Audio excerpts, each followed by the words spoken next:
بسم اللہ الرحمن الرحیم الحمد للہ علی نعمہ الظاہرۃ والباطنۃ قدیما وحدیثا والصلاة والسلام علی نبیہ ورسولہ محمد وآلہ وصحبہ الذین صاروا فی نصرۃ دینہ سیرا حثیثا وعلی اتباعہم الذین ورثوا علمهم والعلماء ورثۃ الانبیاء اکرم بہم وارثا وموروثا وبعد باب الوضوء عن ابی ہریرہ رضی اللہ عنہ عن رسول اللہ صلی اللہ علیہ وسلم انہ قال لولا ان اشق على امتی لامرتم بالسواک مع کل وضوء اخرجہ مالک واحمد والنسائی وصححہ ابن خزیمہ وذکرہ البخاری تعلیقا۔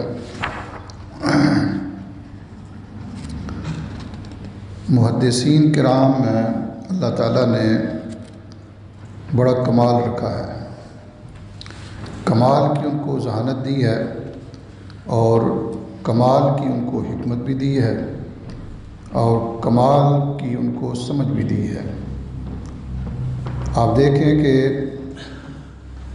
وہ قرآن مجید کے حافظ ہونے کے ساتھ ساتھ وہ قرآن مجید کے بھی حافظ تھے اور اس کے ساتھ ساتھ ہزاروں اور لاکھوں کی تعداد میں احادیث کے حافظ تھے۔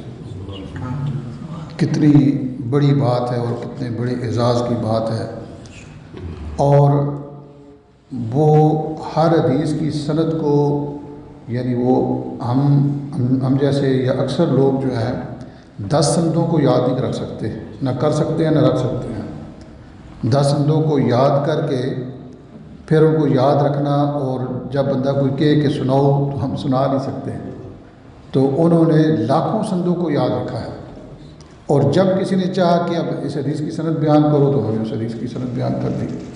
بلکہ آپ حیران ہوں گے کہ ایک ایک حدیث کی سینکڑوں کے حساب سے سندیں ہیں ایک حدیث کی، یعنی میں مثال دیتا ہوں آپ کو۔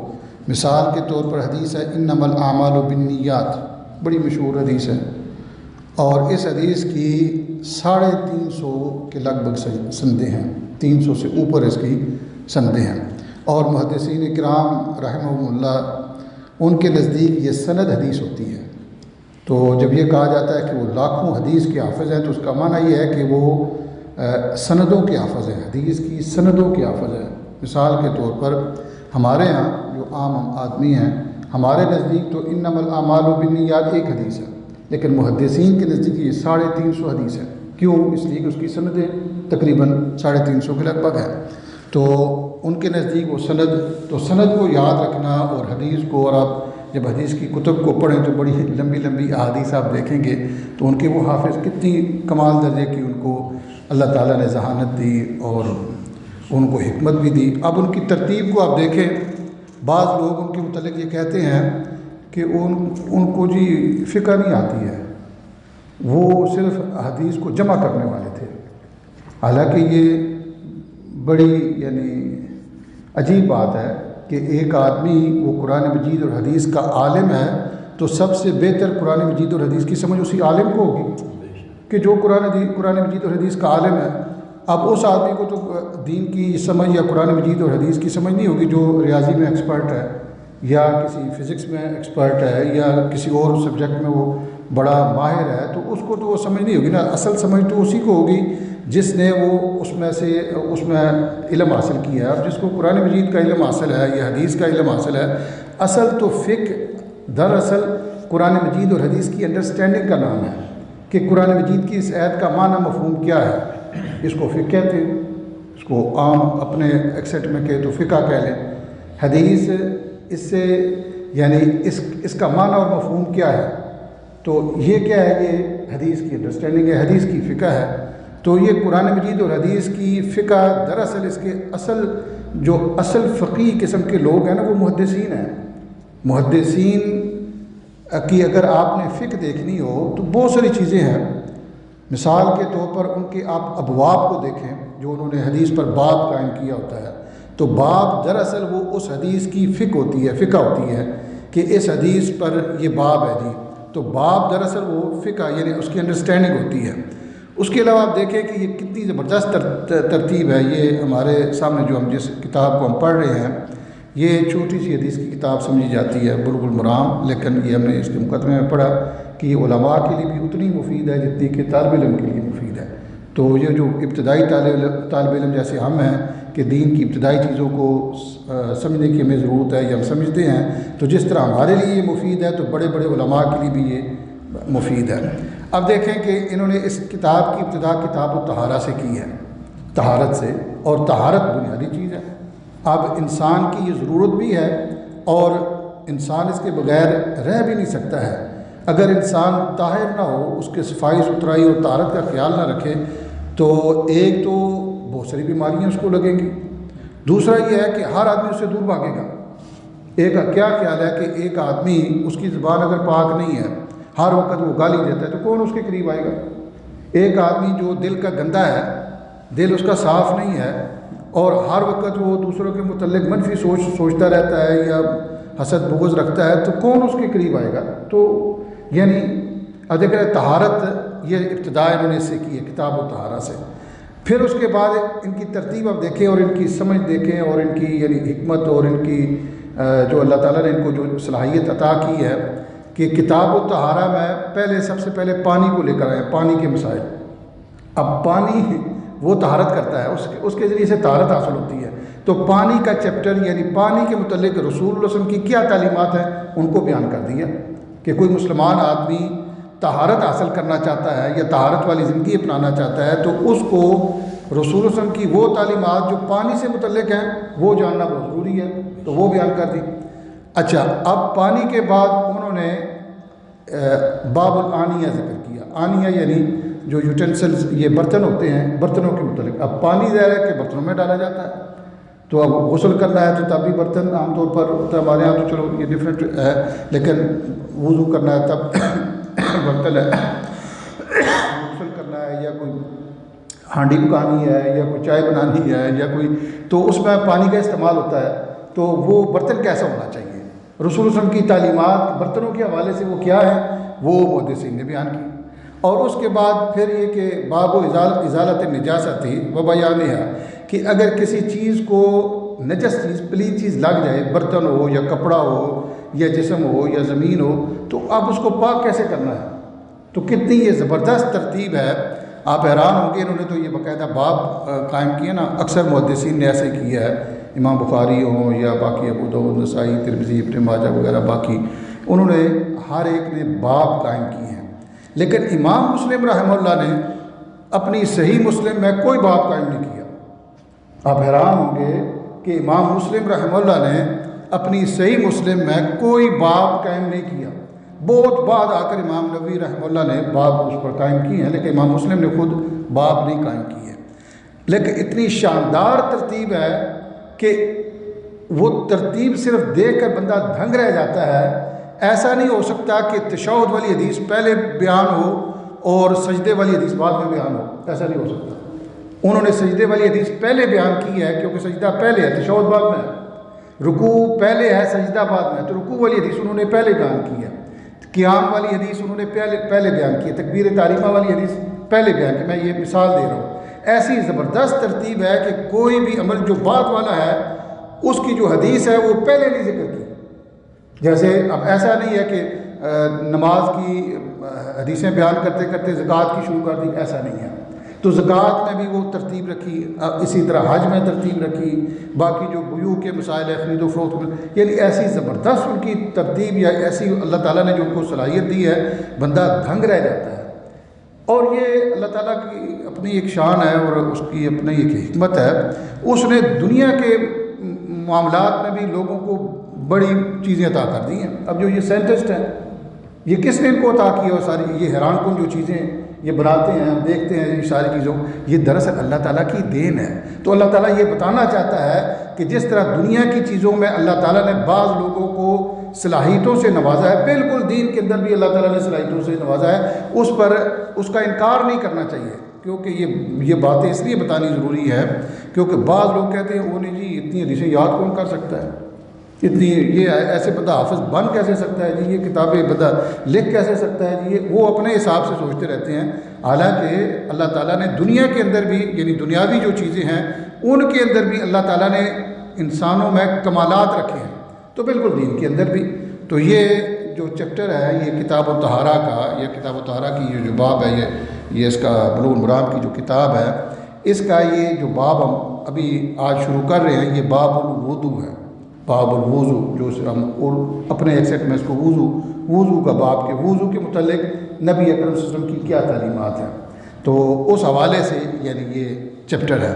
اب دیکھیں نا کہ پہلے پانی کے متعلق، اس کے بعد برتنوں کے حوالے سے، اس کے بعد اگر برتن میں کوئی نجاست پلیدگی لگ جائے یا کپڑے کو یا اس طرح کی چیزوں کو، تو اس کو دور کیسے کرنا ہے۔ اب ظاہر ہے کہ وضو شروع ہو گیا۔ اب وضو کے لیے ظاہر ہے کہ برتن تو چاہیے ہوگا نا، اس برتن میں پانی ہوگا، وضو ظاہر ہے کہ پانی سے ہوگا، تو پانی کے مسائل پہلے بیان کر دیے، برتنوں کے مسائل بھی پہلے بیان کر دیے، اب وضو کے مسائل وہ بیان کر رہے ہیں۔ اور اللہ تعالیٰ نے یہ عربی زبان کے اندر بھی بڑی یونیک چیزیں رکھی ہیں، یا اس کے اندر بڑی حیران کن چیزیں ہیں۔ اب یہ لفظ وضو ہے، تو وضو دراصل وہ عمل ہے جو ہم کرتے ہیں، وضو دراصل وہ عمل ہے جو ہم اپنا ایک بہت نماز پڑھنے سے پہلے جو ہم عمل کرتے ہیں وضو، اس کو وضو کہتے ہیں۔ اگر واو کے پیش کے ساتھ اس کو پڑھا جائے تو، اگر واو کے زبر کے ساتھ اس کو یعنی فتح کے ساتھ اس کو پڑھیں گے تو اس کا معنی وہ پانی ہوگا جو وضو کے لیے استعمال ہوتا ہے۔ یعنی اگر وضو پڑھے، اس لفظ کو وضو پڑھے واو کے فتح کے ساتھ زبر کے ساتھ، تو اس کا معنی یہ ہوگا کہ وہ جو وضو آپ کر رہے ہیں، جس پانی سے آپ وضو کر رہے ہیں نا، اس پانی کو وضو کہتے ہیں، اور جس برتن میں آپ ڈال کر وہ وضو کر رہے ہیں اس کو وضو کہتے ہیں۔ واو کے کسرہ کے ساتھ، واو کو اگر آپ زیر دے دیں، اگر اس کو کسرہ واو کے نیچے زیر آ جائے، ودو یا وضو آپ کہہ لیں، تو اس یعنی یہ وہ برتن ہوگا، وہ پوٹ ہوگا، وہ چیز ہوگی جس کے ذریعے سے، جس میں پانی ڈال کر آپ وضو کر رہے ہیں۔ تو یہ کہتے ہیں نا کہ اس کو سمجھانے کے لیے کہ ودو کو ودو میں ڈال کر وضو کرو، تو یعنی ودو کیا ہے؟ وہ پانی ہے، اور ودو کیا ہے؟ وہ برتن ہے جس میں وہ پانی ڈالتے ہیں، اور وضو کیا ہے؟ وہ عمل ہے۔ تو اب دیکھیں کہ یہ لفظ لکھائی میں ایک ہی ہے، لیکن اس کے زبر زیر پیش کے مختلف ہونے سے کتنا یعنی اس میں فرق آ گیا ہے۔ تو اس سے ایک یہ بھی چیز نکالی جا سکتی ہے کہ بعض دفعہ وہ چیز ایک نظر آ رہی ہے، بندہ یا انسان یا شکل و صورت یا وہ چیز ایک نظر آ رہی ہے، لیکن اس کا کردار ایک نہیں ہو سکتا۔ یہ ضروری نہیں ہے کہ اس کا کردار بھی ایک ہو، تو ایک ہی طرح کی چیز اس کے کردار مختلف ہو سکتے ہیں۔ تو اسی طرح یہ جو وضو ہے، یہ یعنی اس کو اگر ہم پیش کے ساتھ پڑھیں گے تو اس کا معنی وہ جو ہم عمل کرتے ہیں، یعنی جو عبادت ہے، یعنی وضو کرنا، اور وہ جو پانی ہے اس کو وضو کہتے ہیں۔ عربی زبان میں وضاعت کا لفظ چمک کے لیے بھی استعمال ہوتا ہے، نظافت کے لیے بھی استعمال ہوتا ہے۔ انتہائی کوئی چیز صاف ستھری ہو، اور اتنی صاف ستھری ہو کہ اس کے اندر چمک ہو، تو اس کو عربی زبان میں یہ وضاعت، واو اور ضاد اور حمزہ اور تا، جو رون تا ہوتی ہے، ایک اردو میں جیسے وضاحت کہتے ہیں نا، وہ اور چیز ہے، وہ ہا کے ساتھ ہے، وہ نہیں حمزہ کے ساتھ جو یہ ہے، اس کا مطلب یہ ہوتا ہے کہ وہ صاف ستھری چیز جس کے اندر چمک ہے۔ تو وضو کو کیسا نام دیا گیا، زبردست، سبحان اللہ، کہ وضو کرنے کے بعد انسان کے جو اعضاء ہیں یہ پانی کے ساتھ چمکتے ہیں، اور نبی اکرم صلی اللہ علیہ وسلم نے فرمایا کہ میں قیامت کے روز اپنی امت کو اعضائے وضو کے چمکنے کی وجہ سے پہچانوں گا۔ اللہ اکبر۔ یعنی وضو جو لفظ ہے عربی زبان کا، حالانکہ عربی زبان تو پہلے بھی ہے نا، اس وقت اس کا معنی کیا ہے کہ ایسی چیز، ایسی صفائی اور ستھرائی جس میں چمک ہو۔ اور نبی صلی اللہ علیہ وسلم نے فرمایا کہ میں اپنی امت کو قیامت کے روز وضو کے اعضاء کے چمکنے کی وجہ سے، وضو کی وجہ سے وضو کے اعضاء چمکتے ہوں گے، اس کی وجہ سے میں اپنی امت کو پہچان لوں گا۔ تو یعنی اس کے اندر بھی چمک ہے، تو کتنی مطابقت ہے، کتنی زبردست یہ چیز ہے۔ اور وضو جو ہے یہ فرض ہے، نماز کے لیے فرض ہے، اس کے بغیر نماز نہیں ہوتی ہے۔ اور یہ قرآن مجید میں بھی اس کا حکم ہے، اذا قمتم الی الصلاۃ فاغسلوا وجوہکم وایدیکم الی المرافق، وہاں بھی حکم ہے، اور اس طرح حدیث میں بھی حکم ہے، اور یہ سارے مسلمانوں کا اجماع ہے، سارے مسلمانوں کا اس بات پر اجماع ہے کہ بغیر وضو کے نماز نہیں ہوتی۔ ہاں، وضو کی جگہ پر تیمم ہے، لیکن وہ بھی وضو ہے، اس کو بھی وضو ہی کہتے ہیں، کیونکہ وضو کا اصل معنی طہارت ہے، طہارت حاصل کرنا۔ تو طہارت دو طرح سے حاصل کی جا سکتی ہے، یا پانی سے یا مٹی سے، یعنی یا وضو کے ساتھ ہے یا پھر تیمم کے ساتھ ہے، لیکن جو آدمی وضو کر سکتا ہے اس کے لیے وضو ضروری ہے، اس کے بغیر نماز نہیں ہوتی۔ تو یہ اب احادیث کو ہم پڑھتے ہیں کہ نبی اکرم صلی اللہ علیہ وسلم نے اس کے متعلق ہمیں کیا ارشادات فرمائے ہیں۔ یہ پہلی حدیث حضرت ابو ہریرہ رضی اللہ تعالیٰ عنہ سے مروی ہے۔ اب اس کی بھی ترتیب دیکھیں، سبحان اللہ۔ فرمایا وہ رسول اللہ صلی اللہ علیہ وسلم سے بیان کرتے ہیں کہ بے شک رسول اکرم صلی اللہ علیہ وسلم نے ارشاد فرمایا، لولا ان اشق علی امتی، کہ اگر میری امت پر یہ مشقت نہ ہوتی، میں یہ مشقت خیال نہ کرتا یا تنگی محسوس نہ کرتا کہ میری امت کے افراد تنگ ہو جائیں گے، ان پر کوئی بھار اور بوجھ پڑ جائے گا، تکلیف ان کو ہوگی، تو میں کیا کرتا، لامرتم بالسواک مع کل وضو، میں ان کو ہر وضو کے ساتھ مسواک کا حکم دیتا۔ اب مسواک والی حدیث پہلے بیان کی ہے، کیوں؟ اس لیے کہ وضو کرنے سے پہلے بندہ مسواک کرتا ہے، تو کیسی ترتیب کیسے ہے؟ آپ یہ کی یعنی عمدہ دیکھیں کہ کتنی زبردست عمدگی کے ساتھ یہ ترتیب ہے۔ تو ایک تو یہ ترتیب کے حوالے سے، اور دوسرا اس سے یہ مسئلہ نکلا کہ نبی علیہ السلام نے اپنی امت کا کتنا خیال رکھا ہے کہ میری امت تکلیف میں نہ پڑے، اس کو کوئی مشقت نہ ہو، اس پر کوئی بھار اور بوجھ نہ پڑے، کتنا خیال کیا ہے۔ تو ہم نے رسمی طور پر یا رسم میں آ کر یا رواجوں میں آ کر ہم نے اوپر بہت سارے بوجھ لا دیے ہیں، بہت سارے بوجھ، اور جناب علی ان کے نیچے ہم دبے ہوئے ہیں۔ غریب آدمی بیچارہ انہیں رسومات کو ادا کرتے کرتے ساری زندگی وہ مقروض ہی ہو جاتا ہے، اور پھر اس کے بچے بھی مقروض۔ اور یہ لیکن نبی علیہ السلام کی صفت اللہ نے بھی جو قرآن مجید میں بیان کی ہے وہ بھی یہ ہے کہ یہ لوگوں سے بوجھ کو ہٹاتے ہیں اور ان کی تنگی تکلیف اس طرح۔ تو نبی علیہ السلام، حالانکہ یہ مسواک کی بڑی فضیلت ہے، نبی صلی اللہ علیہ وسلم خود بہت کیا کرتے تھے، لیکن نبی صلی اللہ علیہ وسلم نے حکم نہیں دیا، اس کو فرض نہیں کیا، لیکن اس کو مستحب رکھا ہے، سنت ہے، یہ سنت ہے اور مستحب ہے، تو اس کی کرنے کی فضیلت ہے۔ جو آدمی کر سکتا ہو اس کو چاہیے کہ وہ کرے۔ اب اس کا انکار نہیں کرنا چاہیے کہ نہیں چھوڑو جی مسواک کو کیا، نہیں، یہ نبی علیہ السلام کے ساتھ محبت نہ ہونے کی دلیل ہے کہ ہم مسواک کا انکار کرتے ہیں۔ اگرچہ یہ سنت ہے، فرض نہیں ہے، لیکن پھر بھی آپ دیکھیں کہ ہر مسلمان کی خواہش ہوتی ہے کہ کاش میں بھی مسواک کر لوں۔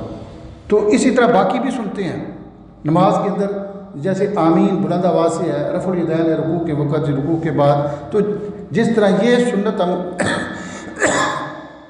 اس کا اہتمام کرنے کی کوشش کرتے ہیں، تو ہر وہ چیز جو رسول صلی اللہ علیہ وسلم سے ثابت ہے، سنت ہے، اور ہر مسلمان کو اس کی کرنے کی کوشش کرنی چاہیے، کیونکہ یقیناً یہ ایک محبت کا انداز ہے اور محبت کا ثبوت ہے کہ ہم اللہ کے رسول صلی اللہ علیہ وسلم سے محبت کرتے ہیں۔ دلیل کیا ہے کہ آپ نے جو کام کیا ہم وہ کرتے ہیں۔ اگر ہم کوئی اور اپنے رسم و رواج شروع کر لیں، اپنے طریقے کر لیں، اور نام ہم اپنا عاشق رسول کے لائیں یا جناب علی، اس طرح وہ خواہ بخواہ کی باتیں ہیں۔ تو بہرحال نبی علیہ السلام نے ہمارے لیے بڑی آسانی رکھی، آپ نے حکم نہیں دیا۔ اس حدیث سے ایک اور مسئلہ یہ نکلتا ہے کہ نبی علیہ السلام کو اللہ تعالیٰ نے آمر بنا کر بھیجا ہے، یعنی حاکم۔ اگر آپ حکم دے دیتے تو یہ فرض ہو جاتا۔ اگر آپ یہ حکم دے دیتے کہ میں یہ حکم دیتا ہوں کہ آپ نے ہر وضو کے ساتھ مسواک کرنی ہے، اگر یہ آپ حکم دے دیتے تو یہ فرض ہو جاتی۔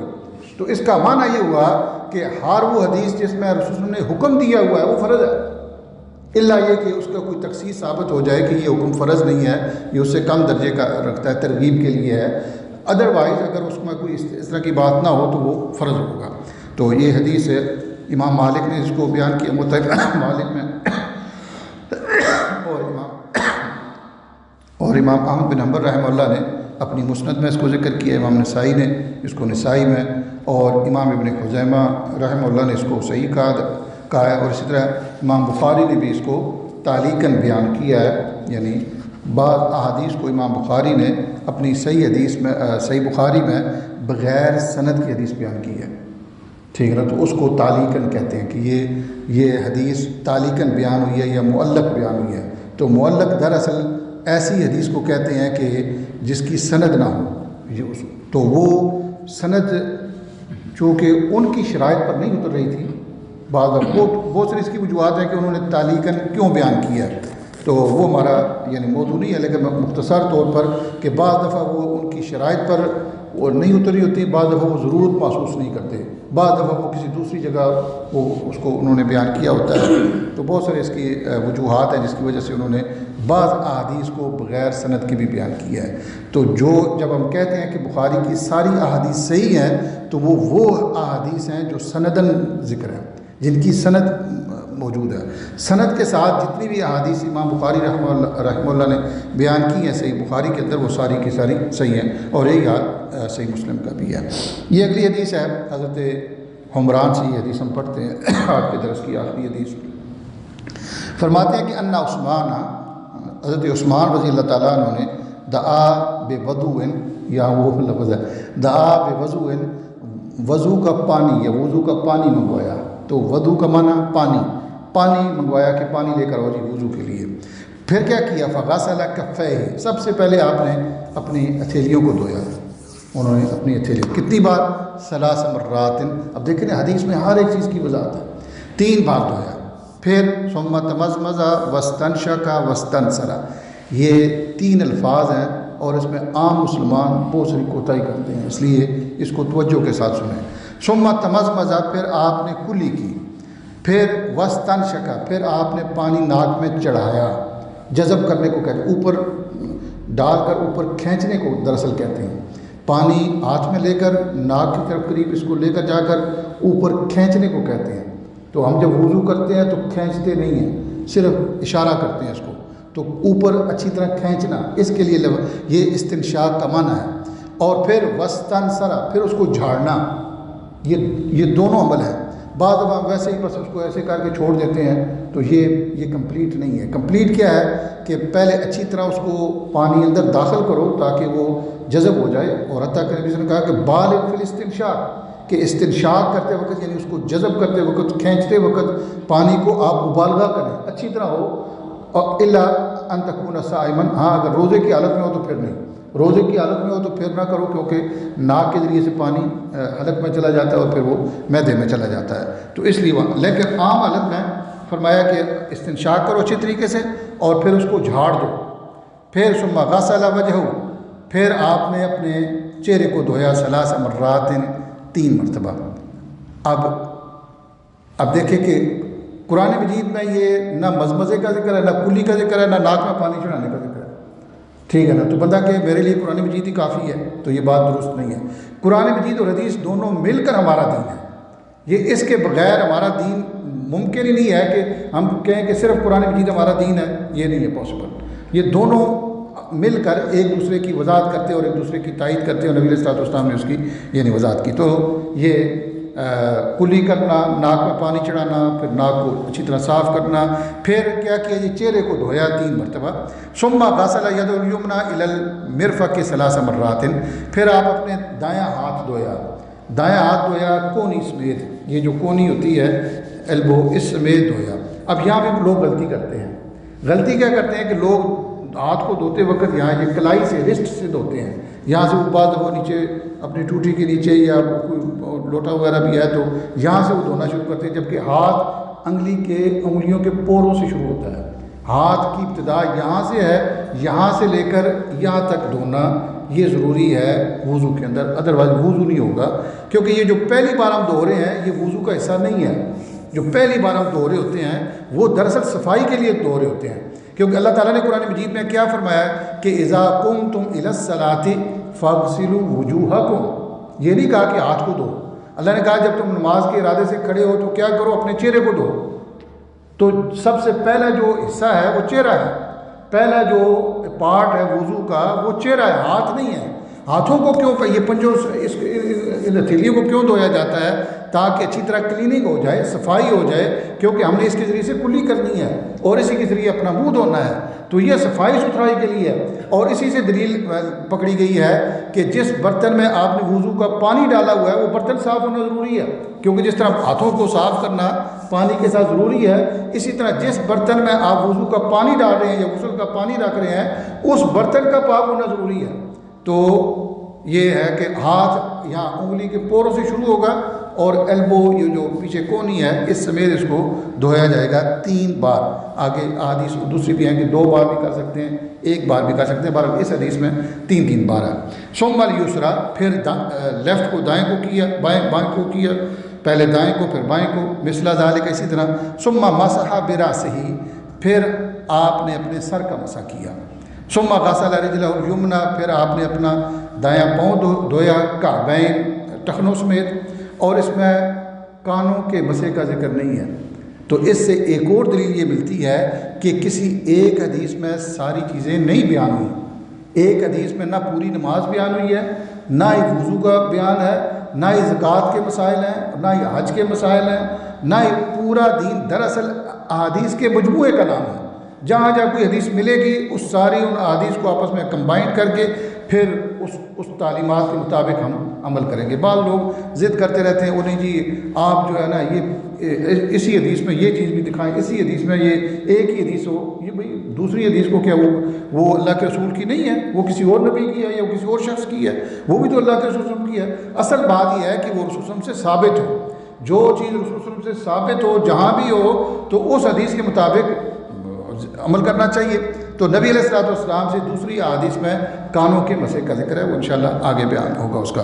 تو یہاں اس حدیث میں بیان نہیں ہوا اور یہ بھی اس بات کی دلیل ہے کہ سارے مسائل ایک ہی حدیث میں نہیں ہیں. تو دائیں پاؤں بائیں پاؤں کو ٹخنوں سمیت ٹخنوں کو بھی دھونا بہت ضروری ہے. 3 مرات 3 بار.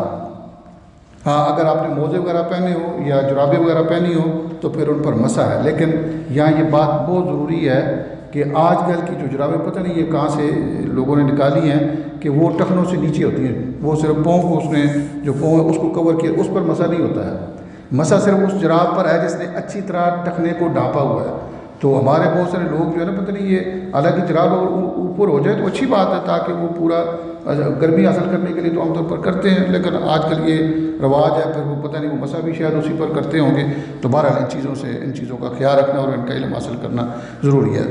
پھر آپ نے یعنی لیفٹ پاؤں کو دھویا. ثم قال پھر حضرت عثمان رضی اللہ تعالیٰ عنہ نے کیا کہا رأیت رسول اللہ صلی اللہ علیہ وسلم کہ میں نے اللہ کے رسول کو دیکھا توضأ آپ نے وضو فرمایا یعنی نبی کریم صلی اللہ علیہ وسلم نے نحو وضوء ھذا میرے اس وضو کی طرح. تو وہ ان کے وہ بھی جب مسئلہ بیان کرتے عمل بیان کرتے تو اس کی نسبت رسول اللہ علیہ وسلم تک کرتے. کیوں؟ اس لیے کہ مسلمان کے ہاں رسول صلی اللہ علیہ وسلم کی زندگی یا آپ کی تعلیم یا آپ کا عمل وہ دین ہے اور وہ حجت ہے. تو یہ احادیث تھی اور یہ حدیث متفق علیہ بخاری اور مسلم کی حدیث ہے. تو انشاءاللہ اس باب کی آگے مزید احادیث آ رہی ہیں. اللہ تعالیٰ ہمیں صحیح طور پر سمجھانے